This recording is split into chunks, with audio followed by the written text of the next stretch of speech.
Came to Mumbai first time. I didn't have money to buy food.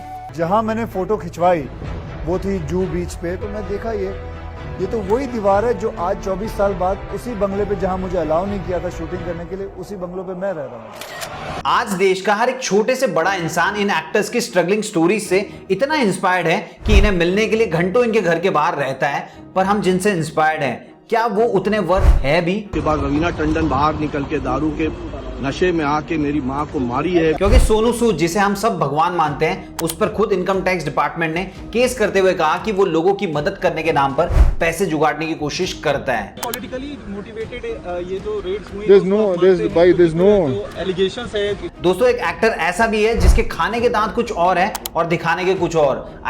Role तो वो संस्कारी बापूजी जैसा करता है, पर उस पे कई सारे सेक्सुअल असॉल्ट और रेप केस दर्ज हैं। वो मेरे 3 साल सीनियर थे। मैं बोली sir I want to study, कल मेरा प्रेजेंटेशन या कुछ, but he refused to go. In fact इन सब की वजह से उसे बॉलीवुड में काम मिलना भी बंद हो गया। तो आखिर कौन सा है वो एक्टर, ये तो जानेंगे ही, लेकिन क्या आप जानते हैं कि SRK यानी कि शाहरुख खान पर मर्डर करने का आरोप भी है? जी हाँ दोस्तों, ये बात आज मैं आपको प्रूफ के साथ बताने वाला हूं। इस केस के बारे में बहुत ही कम लोग जानते हैं और आज भी ये मर्डर केस कोर्ट में चल रहा है। तो चलिए जानते हैं बड़े बड़े एक्टर्स के डार्क सीक्रेट्स के बारे में, जिससे आपको अपना रोल मॉडल चुनने में आसानी होगी। दोस्तों, मुझे एक बात बताइए, पति पत्नी में गलत कोई भी क्यों ना हो, सजा हमेशा किसको मिलती है? ऑब्वियसली पति को।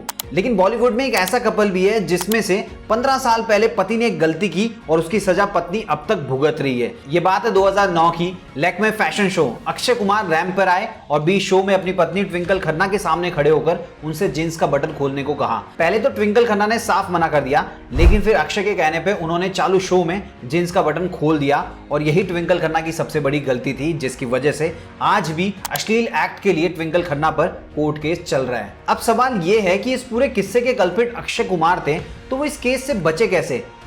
ट्विंकल खन्ना की वजह से। एक्चुअली उस वक्त अक्षय कुमार हिट पे हिट फिल्में दे रहे थे, इसलिए ट्विंकल खन्ना ने कबूल किया, उन्होंने खुद ही बटन खोला था। इस कन्फेशन की वजह से आज तक ट्विंकल खन्ना बेल पे बाहर है और अब तक कोर्ट में केस चल रहा है। पर दोस्तों, ट्विंकल के इस पूरे बलिदान पे पानी फिर गया जब अक्षय कुमार ने एक और गलत डिसीजन लिया, और वो डिसीजन था गुटखा कंपनी का एडवर्टाइजमेंट करने का, जिसके कारण उन्हें काफी बैकलैश का सामना करना पड़ा। और इतना ही नहीं, अभी भी मिसलीडिंग गुटखा एड की वजह से उन पे कानूनी कार्रवाई जारी है। कोविड में सबका सिर्फ एक ही मसीहा था, सोनू सूद, जिसने बिना अपनी जान की परवाह किए दूसरों को घर पहुंचाना सही समझा। पर इनकम टैक्स डिपार्टमेंट के अनुसार वो सब एक दिखावा था। उन्होंने अपने फाउंडेशन के जरिए करीब 19 करोड़ रुपए जमा किए, लेकिन उनमें से सिर्फ 1.9 करोड़ रुपए ही खर्च किए और बाकी के पैसे अभी भी बैंक अकाउंट में जमा है। सो IT डिपार्टमेंट के अनुसार ये पैसे किसी जरूरतमंद के पास ना जाते हुए डायरेक्टली सोनू सूद के जेब में चले गए। इनफैक्ट उनका तो ये भी कहना है कि सोनू सूद ने कई सारे लोगों से करीब 20 करोड़ का बोगस लोन लिया और फिर उन पैसों से प्रॉपर्टीज खरीदी। इस शक के कारण तो सोनू सूद को 4 दिन तक रेड का सामना भी करना पड़ा, और जब रेड खत्म हुई तब ट्वीट करते हुए सोनू ने कहा कि मैंने कोई भी गलत काम नहीं किया है। जमा हुआ हर एक पैसा किसकी मदद में खर्च हो रहा है और पैसा सही हाथों में जाए, इसलिए पूरी जांच पड़ताल करने के बाद ही किसी को पैसा भेजा जाता है। इनफैक्ट जितने भी ब्रांड से मुझे फीस मिलती है उन्हें भी मैं इसी फाउंडेशन में ट्रांसफर करने के लिए बोलता हूं। अब दोस्तों, ये तो हुआ सोनू का कन्फेशन, लेकिन आपको क्या लगता है, IT डिपार्टमेंट का सोनू पे इल्जाम लगाना सही था या फिर गलत? सही भी हो सकता है, क्योंकि कुछ साल पहले बीजेपी के सीक्रेट प्रमोशन के लिए पैसे मांगते हुए उन्हें एक्सपोज किया गया था। 5.5 lakhs for a single tweet. आपने एक कहावत जरूर सुनी होगी, जल्दी का काम शैतान का होता है। बस ऐसा ही कुछ हुआ जानी मानी एक्ट्रेस विद्या बालन के साथ। जल्दी में घर लेने के चक्कर में 10 दिन जेल को ही उन्हें अपना घर बनाना पड़ा। दोस्तों, भले ही विद्या बालन ने अपने करियर की शुरुआत अच्छे सिटकॉम से की थी, लेकिन फिर भी उनकी शुरुआती मूवीज बिल्कुल भी नहीं चल पाई, और फिर जैसे ही मूवीज हिट होने लग गई तो विद्या बालन ने मुंबई में घर लेने का सोचा। अब दोस्तों, हम सब जानते हैं खुद का घर लेना यानी कि काफी सारे रजिस्ट्रेशन डॉक्यूमेंट्स एंड ऑल, जिसके लिए महीनों का टाइम लग जाता है। अब ये सब टाइम बचाने के लिए विद्या बालन ने रिश्वत देने का सोचा, बट अनफॉर्चुनेटली उन्हें रिश्वत देते हुए रंगे हाथों पकड़ लिया गया और सजा के तौर पे 10 दिन जेल में रखा गया। तब विद्या ने ब्राइब बंद करने की कसम खाई। लेकिन दोस्तों, विद्या और पुलिस की कहानी यहीं खत्म नहीं हुई। 2011 में डर्टी पिक्चर की रिलीज के टाइम विद्या पर ढेर सारे एलिगेशन लगाए गए थे। इनफैक्ट हैदराबाद में तो विद्या पर FIR तक फाइल की गई थी, और वो भी इसलिए क्योंकि लोगों के हिसाब से डर्टी पिक्चर में प्रमोशन के लिए जो भी पोस्टर और वीडियोस निकाले गए थे वो सब अश्लील थे और इसका असर बच्चों के दिमाग पर हो सकता था। अब दोस्तों, आप ही कमेंट बॉक्स में लिख के बताइए, इसमें गलती विद्या की थी या फिल्म मेकर्स की? इससे अच्छा थोड़ी लगता है आपको परमिशन लेनी चाहिए ना। नवाज ने रियल लाइफ में तो छूने की परमिशन ना लेकर बड़ी गलती की थी, पर रियल लाइफ में भी सेम गलती को दोहराया, जिसके कारण उन पर उनकी पत्नी ने रेप का इल्जाम लगा दिया। असल में इन सब की शुरुआत हुई जनवरी 2023 में, जब नवाज की मां ने उसकी पत्नी आलिया के खिलाफ जबरदस्ती घर में घुसने के लिए एफआईआर दर्ज करवाया। अब जैसे ही इस केस में क्वेश्चनिंग के लिए आलिया को पुलिस स्टेशन बुलाया गया, तो इतने दिन तक चुपचाप अपना दर्द छुपा रही आलिया ने उनके खिलाफ ही कंप्लेंट कर दी। अपने एफआईआर की कॉपी को इंस्टाग्राम पे शेयर किया और बताया कि उन्हें अपने पति के घर में घुसने नहीं दिया जाता, ना ही खाने को देते हैं, ना ही बेडरूम में रहने देते हैं और ना ही बाथरूम का इस्तेमाल करने देते हैं। यहां तक कि पूरे घर में कैमरास लगाए हुए हैं, जिससे 24 घंटे उनके ऊपर नजर रखी जा सके। इनफैक्ट एक बार तो नवाज के भाई शमास ने भी उन पर हाथ उठा दिया था। अब दोस्तों, आलिया के साथ ऐसा बर्ताव इसलिए हो रहा था क्योंकि उन्होंने कभी आलिया को नवाज की बीवी माना ही नहीं। उनके लिए शादी झूठी थी और उनके बच्चे इल्लीगल। अब सोशल मीडिया पे तो नवाज बड़े ही शान से आलिया को अपनी पत्नी कहते हैं, पर जब बारी घर में पत्नी मानने की आती है तब उनके मुंह से एक शब्द भी नहीं निकलता। वो चुपचाप आलिया के साथ हो रहे अन्याय को देखते रहते हैं। और इसीलिए आलिया का कहना था कि अगर नवाज मुझे बीवी नहीं मानते तो मेरे साथ नवाज के फिजिकल रिलेशन भी फोर्सफुली है। बस इसी बात पे आलिया ने नवाज के खिलाफ रेप केस फाइल कर दिया। यानी कि दोस्तों, छोटा मोटा किरदार निभाकर ऑडियंस का दिल जीतने वाले नवाज कभी अपने बीवी बच्चों के दिल को नहीं जीत पाए। दोस्तों, आलोक नाथ, ये नाम सुनते ही आपके दिमाग में सबसे पहली चीज क्या आती है? संस्कारी बाबूजी। लेकिन दोस्तों, जैसे हर एक सिक्के के दो पहलू होते हैं, वैसे ही इनकी भी दो पर्सनालिटी है।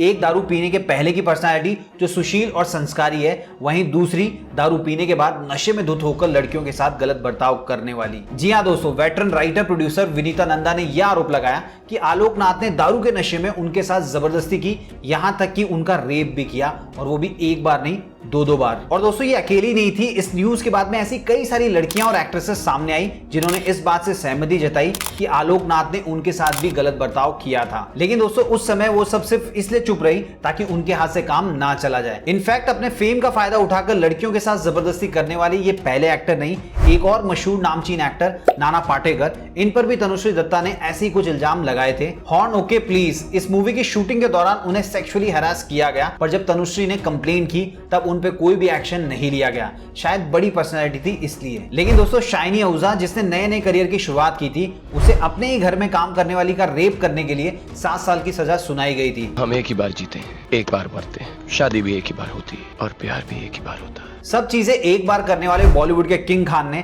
बस गलतियां बार बार की, जिसकी वजह से उन पे बार बार एफआईआर फाइल हुए। 5 साल के लिए वानखेड़े से बैन होना पड़ा और मर्डर केस में जेल तक जाना पड़ा। जी हाँ दोस्तों, मर्डर केस। देखिए, रईस के प्रमोशन के लिए शाहरुख खान दिल्ली से मुंबई ट्रेन से ट्रैवल कर रहे थे। इस दौरान ट्रेन 2 स्टेशन पे रुकी, कोटा और वडोदरा। अब जैसे ही ट्रेन रुकी, शाहरुख खान अपने फैंस को मिलने के लिए बाहर आए। प्लेटफॉर्म पे चारों तरफ भीड़ जमा हो गई और उस भीड़ में शाहरुख खान ने गिफ्ट फेंकना शुरू किया, जिसे पकड़ने के लिए लोगों में छीना झपटी हुई। इस हादसे में 2 कांस्टेबल जख्मी हुए और एक इंसान की हार्ट अटैक से मौत हो गई। ये सिर्फ एक एक्सीडेंट था, लेकिन किसी मासूम की जान चली जाने की वजह से शाहरुख खान पे मर्डर का केस दर्ज कर दिया गया। और दोस्तों, ये कोई पहली बार नहीं था। इससे पहले भी 1993 में शाहरुख खान को अटेम्प्ट टू मर्डर के केस में जेल जाना पड़ा था, जब एक जर्नलिस्ट ने शाहरुख खान और उनके को एक्टर के लव अफेयर की झूठी न्यूज पब्लिश की थी। न्यूज सुनते ही शाहरुख गुस्सा हो गए और उन्होंने अपने घर से कुकरी उठाई, सीधा जर्नलिस्ट के घर पहुंच गए और गुस्से में वहां मौजूद एक इंसान के पैर पे सीधा हमला कर दिया। इस एक्सीडेंट के बाद शाहरुख खान को जेल में डाल दिया गया, लेकिन नाना पाटेकर की पहचान से उन्हें तुरंत रिहा कर दिया गया था। उसके बाद दोस्तों, वानखेड़े का किस्सा तो हम सब जानते हैं। सिक्योरिटी के साथ किए गए झगड़े की वजह से 5 साल के लिए वानखेड़े से बैन किया गया था। भले ही एसआरके की गलती थी और उसने उसकी माफी भी मांगी, पर कई बार तो सेलिब्रिटी की गलती ना भी हो तो फिर भी लोग उन पे झूठे इल्जाम लगा देते हैं। जैसे कि आपने खुद ने अभी हाल फिलहाल में देखा होगा, रवीना टंडन के साथ हुआ। उनके ऊपर आरोप लगाया गया कि उनकी कार ने 3 लोगों को ठोक दिया। उसके बाद रवीना टंडन बाहर निकल के दारू के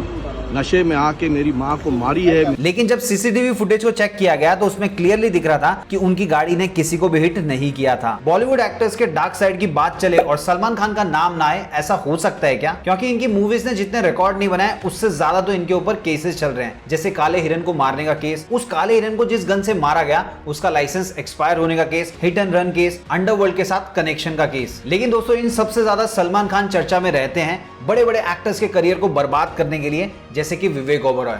विवेक और ऐश्वर्या के बीच में बढ़ती नजदीकियों को देखकर सलमान खान ने सिर्फ एक रात में 41 से भी ज्यादा कॉल किए और कॉल पे धमकियां और गालियां देने लगे। From around 12:30 at night, Salman Khan called me on my phone. उन्होंने ऐश्वर्या का नाम लिया। फोन मैंने बंद करने की कोशिश की, बार बार उनका फोन आया 41 बार। अब ये बात जैसे ही विवेक ने मीडिया के सामने कही, उसी पल से विवेक को काम मिलना बंद हो गया। इसके अलावा सलमान खान ऐश्वर्या से इतना ज्यादा ऑब्सेस्ड थे कि एक बार तो नशे की हालत में वो उनके घर तक पहुंच गए और उनके साथ मारपीट करने लगे। यहां तक कि ऐश्वर्या के पिता को भी भला बुरा कहा और इस वजह से उन पर केस भी दर्ज हुआ है। इवन दोस्तों अरिजीत सिंह के साथ भी ऐसे ही कुछ हुआ था, जिसके बाद सलमान की हर मूवी के गाने से अरिजीत सिंह को निकाल दिया गया। लेकिन कभी आपने क्या सोचा है कि इतनी बैड बॉय इमेज के साथ भी सलमान खान को लोग इतना चाहते क्यों हैं?